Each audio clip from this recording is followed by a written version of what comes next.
Software ಸೊಸೆ ಮತ್ತು farmer ಸೊಸೆ. ಒಂದು ಸಣ್ಣ ಗ್ರಾಮದಲ್ಲಿ ಸರೋಜಮ್ಮ ಎನ್ನುವ ಮಹಿಳೆ ಇದ್ದರು. ಅವರಿಗೆ ಇಬ್ಬರು ಗಂಡು ಮಕ್ಕಳು ಇದ್ದರು.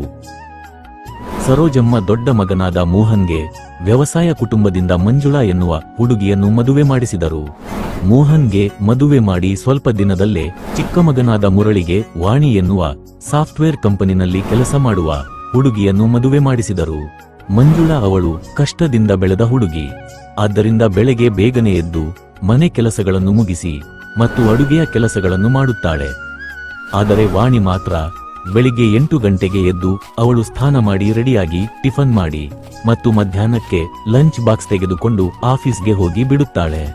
ವಾಣಿಗೆ ಮಂಜುಳಳನ್ನು ಕಂಡರೆ ಸ್ವಲ್ಪನೂ ಇಷ್ಟವಾಗುವುದಿಲ್ಲ. ಯಾವಾಗಲೂ ಮನಸ್ಸಿನೊಳಗೆ ಬೈಯುತ್ತಿರುತ್ತಾರೆ. ಹೀಗೆ ಒಂದು ದಿನ ಮಂಜುಳಾ ಅಡುಗೆ ಮಾಡುತ್ತಿರುವಾಗ ವಾಣಿ ಬಂದು ಹೀಗೆ ಕೇಳುತ್ತಾಳೆ.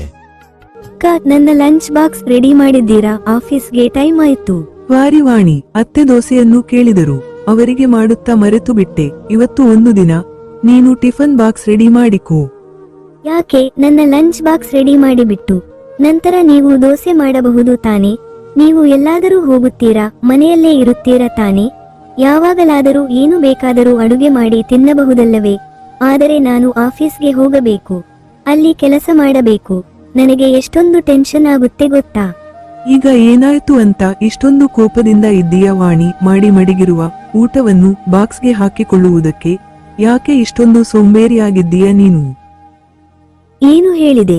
ನಾನು ಸೋಂಬೇರಿಯ? ದಿನಾಲು ಆಫೀಸ್ಗೆ ಹೋಗಿ ಕೆಲಸ ಮಾಡಿದರೆ ಗೊತ್ತಾಗುತ್ತದೆ ಯಾರು ಸೋಂಬೇರಿ ಅಂತ. ಮೊದಲು ನಿನಗೆ ವಿದ್ಯಾಭ್ಯಾಸ ಇದೆಯಾ? ಇದ್ದರೆ ತಾನೇ ನೀವು ಅದರ ಬಗ್ಗೆ ಎಲ್ಲ ಗೊತ್ತಾಗುತ್ತದೆ. ನನಗೆ ಲಂಚ್ ಬಾಕ್ಸ್ ಬೇಡ, ಏನೂ ಬೇಡ. ನಾನು ಆಫೀಸ್ನಲ್ಲಿ ಏನಾದರೂ ಆರ್ಡರ್ ಮಾಡಿ ತಿನ್ನಿಕೊಳ್ಳುತ್ತೇನೆ ಎಂದು ಹೇಳಿ ವಾಣಿ ಅಲ್ಲಿಂದ ಹೊರಟು ಬಿಟ್ಟರು. ಮಂಜುಳಾ ಏನು ಹೇಳದೆ ಮುಗುಳುನಗೆಯಿಂದ ನಿಂತಿಕೊಂಡಳು.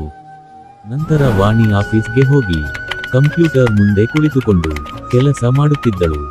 ಇಲ್ಲಿ ಮಂಜುಳಾ ಮನೆಯಲ್ಲಿ ಎಲ್ಲರಿಗೂ ಅಡುಗೆ ಮಾಡಿ ನಂತರ ಮನೆಯ ಹಿಂದೆ ಇರುವ ಅವರ ತೋಟದಲ್ಲಿ ಟೊಮೊಟೊ, ಬದನೆಕಾಯಿ, ತರಕಾರಿಗಳು ಮತ್ತು ಭತ್ತದ ಪೈರ್ಗಳನ್ನು ನಾಟಿ ಮಾಡಿದರು. ಒಬ್ಬಳೇ ತೋಟಕ್ಕೆ ಹೋಗಿ ಭತ್ತದ ಪೈರ್ಗಳಿಗೆ ನೀರು ಬಿಟ್ಟು ಮತ್ತು ಹಾಲು ಕೊಡುವ ಹಸುವಿಗೆ ಹುಲ್ಲು ಕಟ್ ಮಾಡಿ ಹಾಕಿ ಮತ್ತೆ ತರಕಾರಿ ತೋಟಕ್ಕೆ ಬಂದಳು. ಭತ್ತದ ಪೈರುಗಳಿಗೆ ಹುಳ ಬಿದ್ದಿರುವ ತರ ಇದೆ. ನಾಳೆ ಅವರಿಗೆ ಹೇಳಿ ಔಷಧಿ ತರ ಕೇಳಬೇಕು, ಇಲ್ಲಂದರೆ ಭತ್ತದ ಪೈರುಗಳೆಲ್ಲ ನಾಶವಾಗಿ ಬಿಡುತ್ತದೆ ಎಂದು ಹೇಳಿ ಯೋಚನೆ ಮಾಡುತ್ತಾ ಸಂಜೆವರೆಗೂ ತೋಟದಲ್ಲೇ ಇದ್ದು ತೋಟದಲ್ಲಿರುವ ಎಲ್ಲಾ ಕೆಲಸಗಳನ್ನು ಮುಗಿಸಿ ಸಂಜೆ ಆದ ತಕ್ಷಣ ಮತ್ತೆ ಮನೆಗೆ ಬಂದು ಮನೆಯ ಎಲ್ಲಾ ಕೆಲಸ ಮುಗಿಸಿ